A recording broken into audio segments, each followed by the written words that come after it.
تنحى يا حزن واهجر فؤادا توكل بجد بعزم فصيح تنحى يا حزن واهجر فؤادا توكل بجد بعزم فصيح.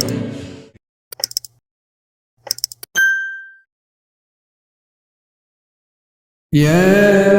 أيها المدثر قم فأنذر وربك فكبر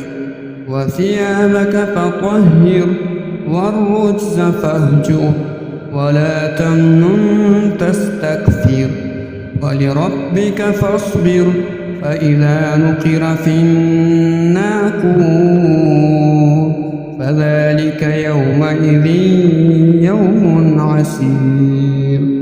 على الكافرين غير يسير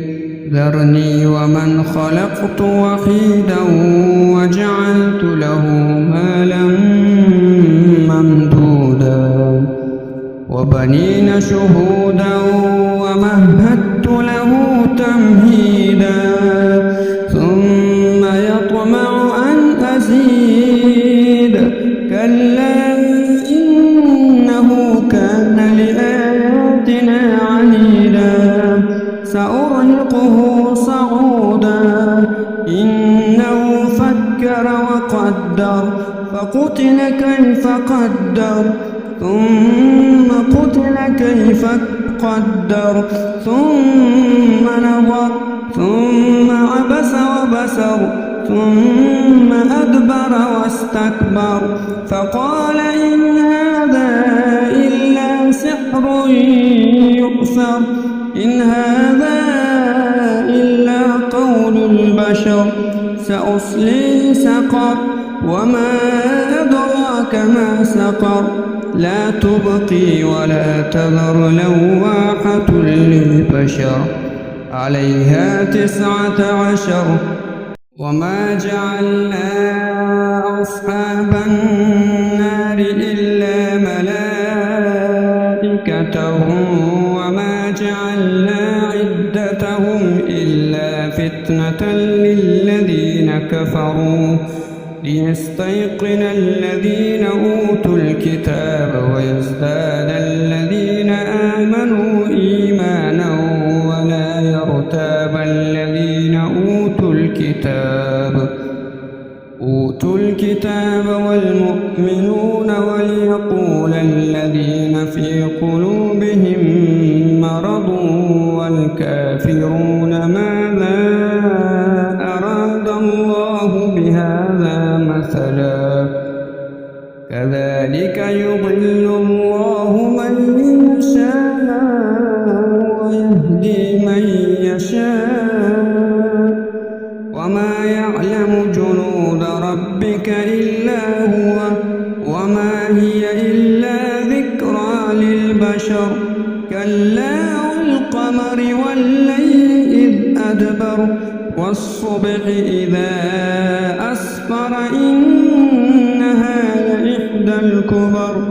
نذيرا للبشر لمن شاء منكم أن يتقدم أو يتأخر كل نفس بما كسبت رهينة إلا أصحاب اليمين في جنات يتساءلون عن المجرمين ما سلككم في سقر قالوا لم نك من المصلين ولم نك نطعم المسكين وكنا نخوض مع الخائضين وكنا نكذب بيوم الدين حتى أتانا اليقين فما تنفعهم شفاعة الشافعين فما لهم عن التذكرة معرضين كأنهم حمر مدبرة فرت من قسورة بل يريد كل امرئ منهم أن يؤتى صحفا منشرة بل يريد كل امرئ منهم أن يؤتى صحفا منشرة كلا بل لا يخافون الآخرة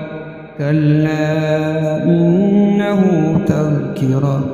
فمن شاء ذكره وما يذكرون إلا أن يشاء الله هو أهل التقوى وأهل المغفرة.